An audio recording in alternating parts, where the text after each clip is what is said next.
अब तक आपने देखा कि प्रीति अपने ऑफिस जा रही थी तो पीछे से किसी ने उसे आवाज दी। तो अब आगे क्या होगा? आवाज सुनकर प्रीति रुक गई और पीछे घूम गई। पीछे मुड़कर देखा तो एक लड़का जिसकी उम्र कुछ 22-23 साल की थी। बेबी, प्रीति बेबी, खाना खा लीजिए। मैं खाना लगा रहा हूँ, खाना खा कर जाना। पवन, मुझे अभी भूख नहीं है। तुम ऐसा करो कि तुम खा लो, मुझे लेट हो रहा है, मैं जा रही हूँ। देखो बेबी, अगर आप नहीं खाएंगे तो मैं भी नहीं खाऊंगा। ये कैसी जिद है पवन? जैसी आप जिद करती है वैसे ही मेरी जिद है। मैं अच्छा ठीक है, ज्यादा मत सुनाओ मुझे। प्रीति 3 साल पहले की यादों में खो गई।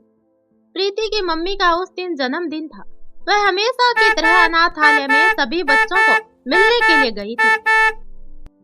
वहां पर देखा कि 17-18 साल का लड़का डर के मारे कांप रहा था। उसके सामने स्टाफ मेंबर्स के कुछ लोग बैठे हुए थे। उस लड़के को देखकर प्रीति को कुछ अपनापन सा महसूस हुआ। प्रीति मैम, आप यहाँ? वेलकम। सॉरी मैं आपको रिसीव करने नहीं आ सका। It's okay. अरे रामू, मैडम के लिए चाय पानी लेकर आओ। नहीं नहीं, मुझे कुछ नहीं चाहिए। ये लड़का कौन है? पहले तो इसे कभी यहाँ नहीं देखा। और ये रो क्यों रहा है? कुछ नहीं मैडम, कल ही आया है। यह कहीं पर चोरी करते हुए पकड़ लिया था पुलिस ने। उम्र छोटी होने के कारण इसे कोई सजा भी नहीं मिल सकती, इसलिए यहाँ छोड़ गए। बेटा, तुम्हारा नाम क्या है? अरे मैडम, आप क्यों इस चोर के मुंह लग रही हो? खाम खा अपना टाइम वेस्ट कर रही हो। तुम्हें बिल्कुल भी अक्ल नहीं है? बच्चों से कैसी बात की जाती है? निकलो यहाँ से। देखो, तुम्हें इनसे डरने की कोई जरूरत नहीं है। अच्छा यह बताओ, तुम कहाँ के रहने वाले हो?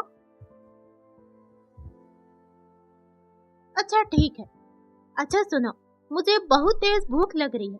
क्या तुम भी मेरे साथ खाना खाओगे?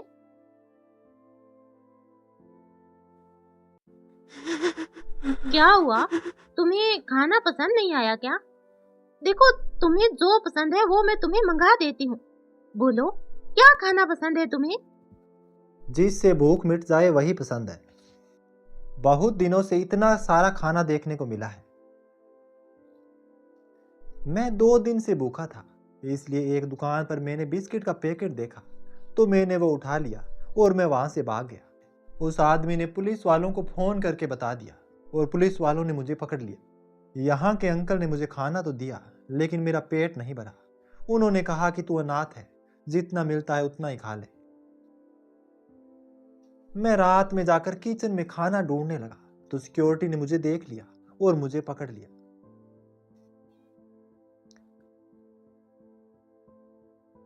देखो पवन, मैं रोज रोज तो तुमसे मिलने नहीं आ सकती ना, लेकिन एक काम करते हैं ना, तुम मेरी बात मानोगे ना? देखो, मैं तुमसे कुछ क्वेश्चन पूछूंगी तो तुम्हें उसके सही सही आंसर देना है, ठीक है? उसके बाद मैं डिसाइड करूंगी कि मैं तुमसे मिलने आऊंगी कि नहीं। अच्छा बताओ, तुम्हारे मम्मी पापा कहाँ पर है? मम्मी पापा का पता नहीं, जब छोटा था तब से मैं अकेला हूँ। और तुम बेबी बेबी क्यों बोलते हो? एक बार मैं पटरी के पास प्लास्टिक इकट्ठा कर रहा था तो वहां मुझे एक आंटी मिली। उनके हाथ में एक छोटी सी बच्ची थी। वह बहुत ही रो रही थी। जब मैं उसे गोद में लिया तो वो एकदम से चुप हो गई। क्या मैं इसे बेबी बुला सकता हूँ? फिर मैं अपने रास्ते और वो अपने रास्ते चली गई। कुछ दिनों बाद हम फिर मिले। मैं जाने के लिए जैसे ही आगे बढ़ा, उनकी चीख सुनाई दी। वह ट्रेन के आगे कूद गई थी। मैं भागकर उनके पास गया, तब तक वो दोनों मर चुकी थी। क्या मैं आपको बेबी बुला सकता हूँ? क्योंकि आप उस बच्चे की तरह बहुत अच्छी है। अच्छा ठीक है, तुम रोना बंद करो। देखो, मैं भी अकेली हूँ। मेरी मम्मा भी नहीं है और ना ही पापा है। घर में कोई नहीं है। लेकिन क्या तुम मेरे साथ चलोगे? आज से तुम मेरे साथ रहोगे, ठीक है? उससे पहले मुझे कुछ जरूरी काम करना है। तुम यहीं बैठे रहो, मेरा इंतजार करो, मैं आती हूँ। मैं पवन को अडॉप्ट करना चाहती हूँ। उसकी सारी जिम्मेवारी मेरे पर है। उसके बाद प्रीति ने पवन को अडॉप्ट कर लिया। पवन उससे बहुत प्यार करता था। गुड मॉर्निंग, क्या स्टेटस है आज का? मैम, आपको कुछ फाइल साइन करनी है, मैं उनको निकाल देती हूँ। प्रीति एक एक करके फाइल्स पढ़ने लगी कि वर्षा का हाथ गलती से वहां पर रखे पानी के गिलास पर लग गया और पानी गिर गया। ये गलती से था या जानबूझकर था, ये तो हमें आगे ही पता चलेगा। मैम, वह गलती से हो गया, मैं अभी साफ करवा देती हूँ।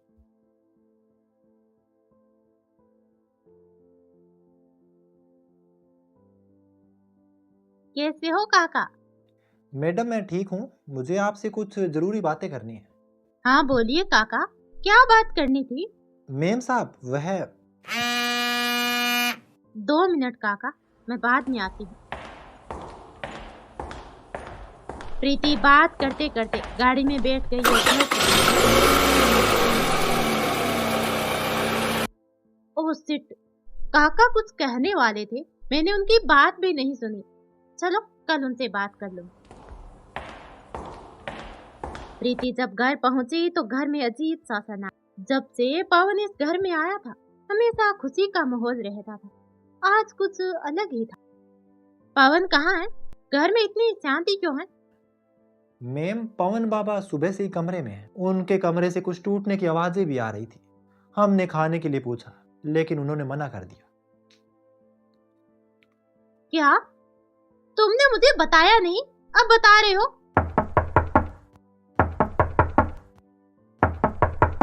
पवन गेट खोलो।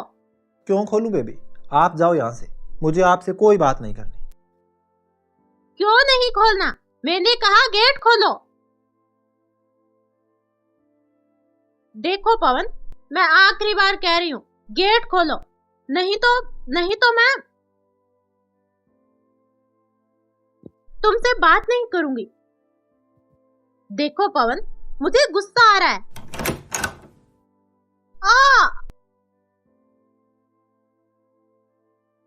पवन मैं ठीक हूँ, तुम चिंता मत करो। चुप, बिल्कुल चुप। अब आप सिर्फ मेरी बात सुनोगे। आपको पता है ना बेबी कि मैं इस दुनिया में सिर्फ आपसे प्यार करता हूँ। आप ही मेरी सब कुछ हो, लेकिन आपने ऐसा क्यों किया? लेकिन आप तो मुझे कुछ नहीं मानती। पवन, वो तो मैं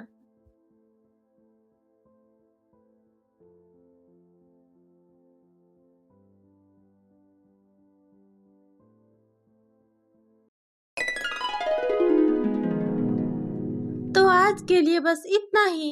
अब हम आगे मिलते हैं अगले पार्ट में। तब तक के लिए एंजॉय कीजिए। धन्यवाद।